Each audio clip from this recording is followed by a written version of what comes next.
Hello, everybody. I hope all of y'all are having a good day today. Yesterday, I just kept seeing 2112. Just kept seeing 2112 all day long. Every different places I'd go, look at my phone, it's be 1221 reverse, and stuff like that. And I seemed to be seeing it everywhere. So I looked up Matthew 2112. And that is the story where Jesus enters into the temple and he starts flipping the tables upside down, right? The flipping the tables of the money changers and those that were selling doves. All right, look, this was in the temple.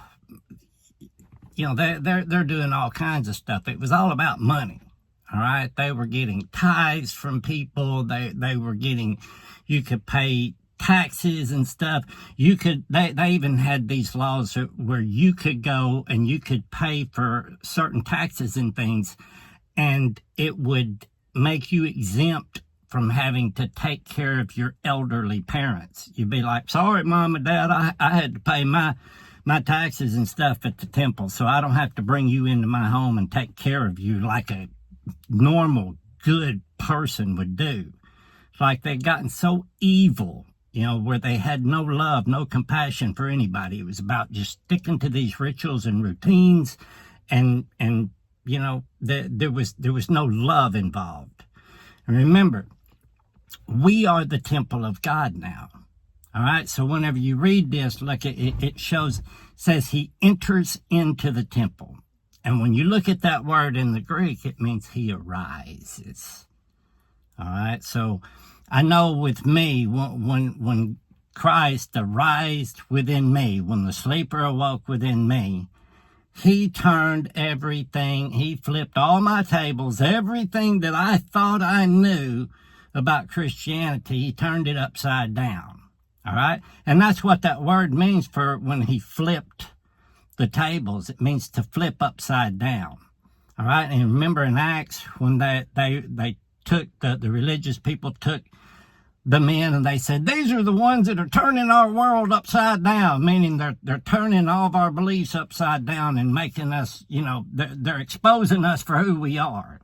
And that's what his Spirit did with me. It's like everything that I thought I knew, it was gone. And I realized then it wasn't about all these religious rituals and routines. It was about love, a love that has action, not just a plastic, generic love. This was real love to be a servant to others.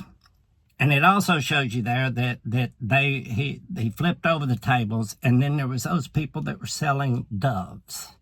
All right, and remember, these people are Hebrew, they're Jewish. So when you look at that word dove in Hebrew, it's Jonah. Okay, remember Jonah and the big fish, all right? And Jonah represents the Holy Spirit. Remember when Jesus got baptized, the Holy Spirit descended in the form of a dove, all right? So, and remember Jesus said, I'm going to give them the sign of Jonah, meaning I'm going to give them the Holy Spirit. They're going to hear nothing but the Spirit, and they won't understand him, but he's going to give them the Spirit. So these guys were selling literal doves, all right? It's like they were selling the counterfeit spirit. Their religion stuff that they were selling, all right, was a counterfeit to the real thing. The buildings made out of stone and mortar and things like that, all those things was a counterfeit to the real temple of God, which is us. Later on, I believe in chapter 24, Jesus is showing the disciples, you see all this temple and stuff. He said, not one stone's going to be left, not turned upside down, flipped and tore away, And that literally happened in 70 AD. The Romans came in there and just totally sacked the temple, tore every single stone down. There was not one single stone left in place, all right? But that's what God does spiritually with us. He knocks down all that falsehood, all right, the fake temple, the counterfeit religion, and he rises up in you. Because remember, he tells them, he said, This place is a place of prayer, which is like meditation. So you can hear that still small voice. But y'all have made it a den of thieves.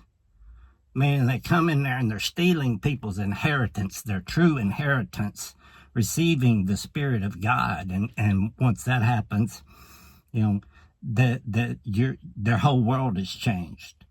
So Jesus was coming in and exposing that. A lot of people use that verse. I'll say, see, Jesus come in and flipped tables and he got people. So that means we can get out there and start pointing our finger at people too. No, that's not what this story represents. This is a totally different thing. Most people today, if Jesus, the person, the man that was here 2,000 years ago, if he came here today and started preaching, he got on YouTube or Facebook and started preaching, most of the Christians today would tell him, you're a false, deceived, new age teaching guru. All right? You're teaching all kinds of new age stuff with this stuff about hearing the voice of God and having the Christ consciousness, the mind of Christ, and the body's the temple of God. We got to have all this. You got to go to church every Sunday and all this stuff. That people would accuse him of being the devil. And they did then too. I love you all. God bless.